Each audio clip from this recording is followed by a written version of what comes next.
Muito obrigada, Sra. Presidente. Cumprimento o Sr. Ministro, a Sra. Secretária de Estado, e é muito bom ver esta audição neste formato alargado, precisamente por causa das a importância daquilo que está em jogo neste momento, precisamente para o próximo ciclo institucional, agora na sequência do último Conselho Europeu.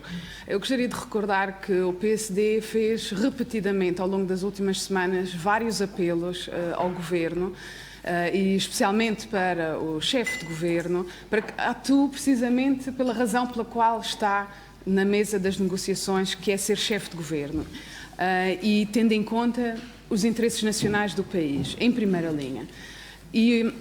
Mas o que nós temos visto e assistido, e a maneira como é descrito a atuação do Sr. Primeiro-Ministro, é a valorização, em primeiro lugar, da sua função como negociador-chefe, um dos negociadores-chefes com Sanches, da parte dos socialistas europeus.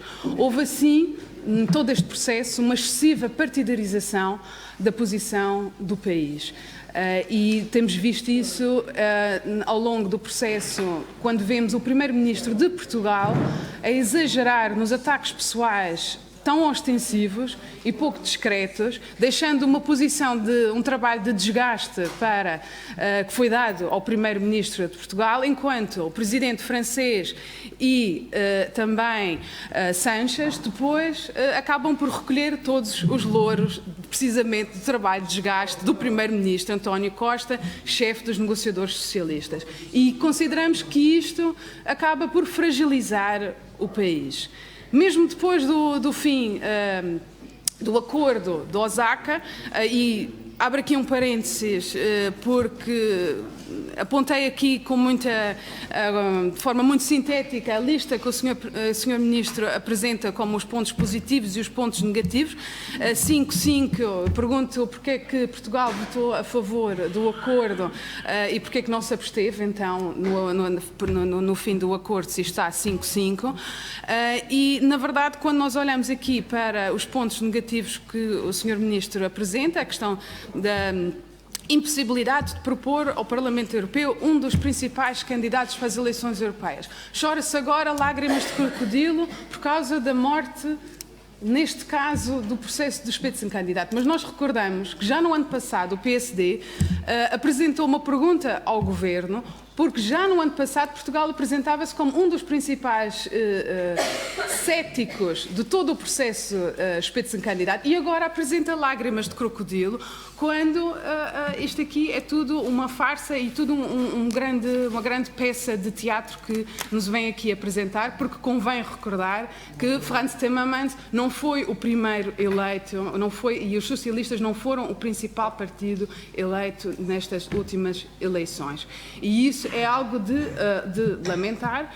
Depois, o Primeiro-Ministro continua, depois deste fim do acordo de Osaka e o voto favorável de Portugal pelo acordo final que sai do Conselho Europeu, o Primeiro-Ministro continua com esta estratégia de excessiva partidarização da posição que devia de ser do interesse do país, responsabilizando o PPE, responsabilizando a chanceler Angela Merkel, que, de acordo com Costa, e eu cito porque é importante citar isto também, terá cedido à minoria de bloqueio, a minoria de bloqueio que tanto se cita também nestes pontos negativos, a fragilidade de Merkel. Mas convém recordar que neste acordo que sai não é assim tão linear que a chanceler tenha perdido nestas negociações, quando vemos o enquadramento final de algo que toda a gente na Europa diz que é uma vitória do eixo franco-alemão. Acho que isto é óbvio, e só aqui o Sr. Ministro e o Governo português é que acha que é o contrário, e isto não se consegue perceber. Mas aqui o principal ponto, e estes 5 pontos que o Sr. Sr. Ministro apresenta como os pontos negativos do acordo, sintetiza-se então nas lágrimas de crocodilo pela morte anunciada do Spitzenkandidat, uma morte anunciada para a qual Portugal contribuiu decididamente, e depois aqui o problema com o bloqueio do acordo de Osaka, que também foi um acordo de corredores à margem do G20. Portanto, aqui acho que as democracias têm o seu tempo e temos também que respeitar também o que sai também no próprio Conselho Europeu. Outra questão, o Primeiro-Ministro anuncia, faz aquilo que todos os manuais dizem que não se deve fazer, que é kiss and tell.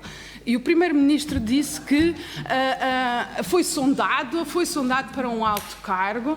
Sr. Ministro, qual a função? Eu pergunto-lhe aqui no Parlamento, em nome da transparência, qual a função? Em que condições, qual é o enquadramento? E isto não é curiosidade voyeurista da nossa parte para saber qual é que era precisamente o enquadramento dessa sondagem que foi feita ao António Costa. Isto também porque, como diz o Ministro, e tem toda a razão, o acordo que sai do Conselho Europeu efetivamente ainda não é um acordo final, precisa de ter toda a votação, portanto é importante explicar aqui o contexto no qual o Primeiro-Ministro decidiu fazer esta estratégia de kiss and tell. Obrigada.